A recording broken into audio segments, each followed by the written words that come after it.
طاقت، تاریخ اور ذائقے، یہ تین الفاظ مل کر ایک شہر کی کہانی بناتے ہیں، گجرانوالہ۔ تو آئیے آج پنجاب کے اس دل میں اترتے ہیں اور دیکھتے ہیں کہ اس شہر میں آخر ایسا کیا خاص ہے۔ سب سے پہلی چیز جو ذہن میں آتی ہے وہ ہے اس کی مشہور زمانہ پہچان، شہر پہلوانہ۔ اور یہ صرف کوئی کہاوت نہیں ہے، یہ ایک ایسی میراث ہے جو اس شہر کی آپ کہہ لیں کہ رگ رگ میں دوڑتی ہے۔ لیکن یہاں ایک سوال پیدا ہوتا ہے، کیا صرف پہلوانی ہی اس شہر کی پوری کہانی ہے، یا پھر اس کے پیچھے اور بھی بہت کچھ چھپا ہے جس کے بارے میں ہم زیادہ نہیں جانتے؟ چلیں اسی سوال کا جواب ڈھونڈتے ہیں۔ اور اس جواب کو تلاش کرنے کے لیے ہمیں سب سے پہلے اس کی جڑوں تک جانا ہوگا، اور گجرانوالہ کی کہانی تو اس کے نام سے ہی شروع ہو جاتی ہے۔ اور سب سے دلچسپ بات پتہ ہے کیا ہے؟ اس شہر کی پوری تاریخ اس کے نام میں ہی چھپی ہوئی ہے۔ گجرانوالہ یعنی گجروں کا گھر، نام سے ہی سیدھا تعلق جڑ جاتا ہے ان لوگوں سے، اس گجر قبیلے سے جو یہاں سب سے پہلے آ کر آباد ہوئے تھے۔ اگر اس کے محل وقوع کو دیکھیں تو یہ صرف کوئی عام شہر نہیں ہے، یہ شمالی پنجاب میں لاہور اور سیالکوٹ جیسے دو بڑے شہروں کے بالکل بیچ میں ہیں، یعنی اس کی اسٹریٹجک اہمیت بہت زیادہ ہے۔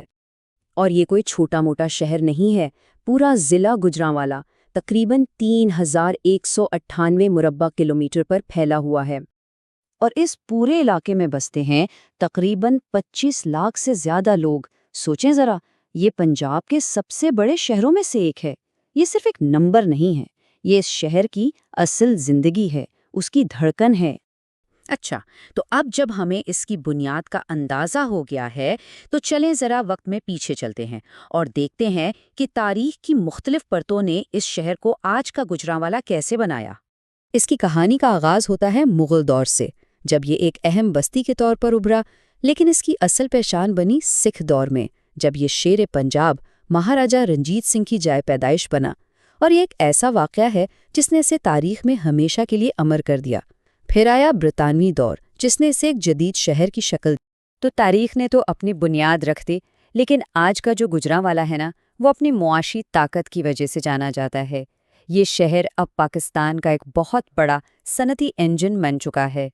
ذرا سوچیں، سینیٹری ویئر ہو، لوہا اور سٹیل ہو، بجلی کا سامان ہو، یا پھر فوڈ انڈسٹری، یہ سب مل کر اس شہر کی معیشت کو چلاتے ہیں۔ یہاں ہر طرف محنت اور کاروبار کا شور ہے۔ لیکن دیکھیں، کوئی بھی شہر صرف فیکٹریوں اور تاریخی عمارتوں سے نہیں بنتا۔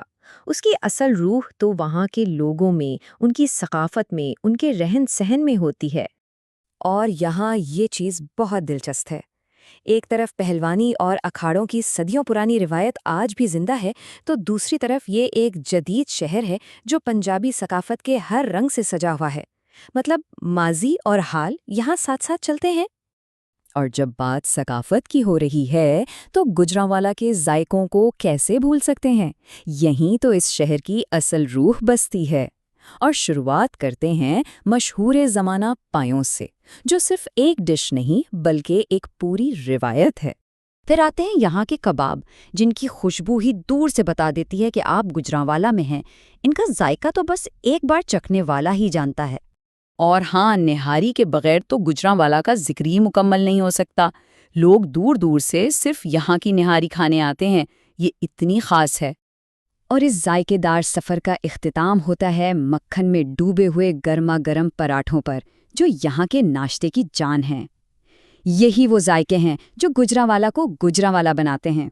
تو اصل بات یہ ہے کہ یہ ساری چیزیں، اس کی تاریخ، اس کی صنعت، اس کی پہلوانی اور اس کے کھانے، یہ سب مل کر گجرانوالہ کی ایک ایسی تصویر بناتے ہیں جو بہت منفرد ہے۔ یہ ایک جملہ آپ کہہ سکتے ہیں اس شہر کی پوری کہانی کا خلاصہ ہے۔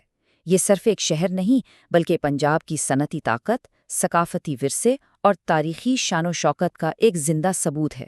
تو آخر میں ہم اسی سوال پر واپس آتے ہیں جہاں سے ہم نے بات شروع کی تھی۔